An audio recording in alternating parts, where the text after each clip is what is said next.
ছাত্র রাজনীতি চলবে না এটা বলতেছে কারা? বৈষম্যবিরোধী ছাত্র আন্দোলন।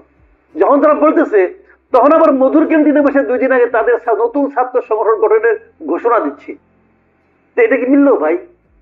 এটা কি মিললো? মানে তুমি করতে পারবা না, আমি করবো, মানে ওই যে কৃষ্ণ করলে লীলা আর আমি করলে লুচ্চামি না, এটা হইল রে ভাই? এটা তো হয় না। কুয়েটে আমরা দেখছি ছাত্রদল, বৈষম্যবিরোধী ছাত্র আন্দোলন, শিবির এর সংশ্লিষ্টতাও আছে, তাদের মধ্যে কি সংঘর্ষ সেটা নিয়ে গণমাধ্যমে শিরোনাম হচ্ছে। আবার একটা দেখছি যে অভ্যুত্থানের যে কৃতিত্ব কার, কে কি করেছে অভ্যুত্থানের সময় সেটা নিয়ে একটা কারাকারির ঘটনা ঘটছে। সামাজিক যোগাযোগ মাধ্যমে বেশ বেশ আলোচনা হচ্ছে, কে কি দিল, কে পানি দিল, কে লাঠি দিল, জিআই পাইপ দিল, এই নিয়ে নানান রকম কৃতিত্ব দাবি করা হচ্ছে। ঐক্যমতের কথা আমরা আলোচনা করছিলাম, ঐক্যমত কমিশন গঠন করা হলো, যারা গণ অভ্যুত্থানের সামনের সারিতে ছাত্ররা, তাদের মধ্যে এই অবস্থান, এটি আসলে কেমন লক্ষণ? এটা এটা খুব স্বাভাবিক ঘটনা, এরকম ঘটতে থাকবে।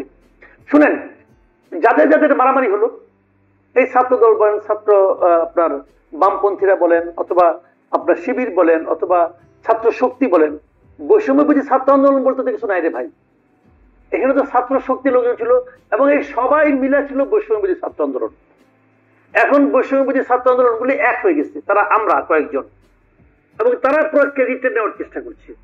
এই যে ক্রেডিট নেওয়ার প্রতিযোগিতা, এটা সামনের দিনগুলিতে আপনি আরো স্পষ্ট দেখতে পাবেন। এখন কি হয়েছে, বাদ বাকি সবগুলি মিলে সবচেয়ে বড় সংগঠন যেটা ছাত্র দল, তাদেরকে আলাদা করার চেষ্টা করছে। তারা ভাবছে আগে ওদেরকে সরাই, বড়টাকে সরাই, এবং তাদের সাথে বিরোধ তৈরি হয়েছে, মারামারি হয়েছে। কি ইস্যুটা কি? যে ক্যাম্পাসে ছাত্র রাজনীতি চলবে কি চলবে না। এই তো এটা কেন হচ্ছে জানেন? সামনে নির্বাচন। এখন এই নির্বাচনে কার ছাত্র সংগঠন কতটা স্ট্রং হবে সেটা প্রমাণের একটা সময় আসছে।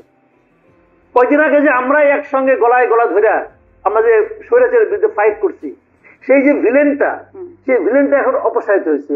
এখন ঘরে ঘরে ভিলেন তৈরি হয়েছে। আগামী দিনে দেখবেন এখান থেকে এই বিভাজনটা হয়ে গেল, এখন ছাত্রদল আলাদা।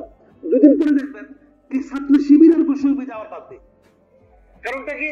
তারাও তো প্রতিদ্বন্দ্বী দল, এবার দুই দল জোট করে ইলেকশন করে, তাহলে তারা গলায় গলায় ভাব থাকবে, এটাই চলবে।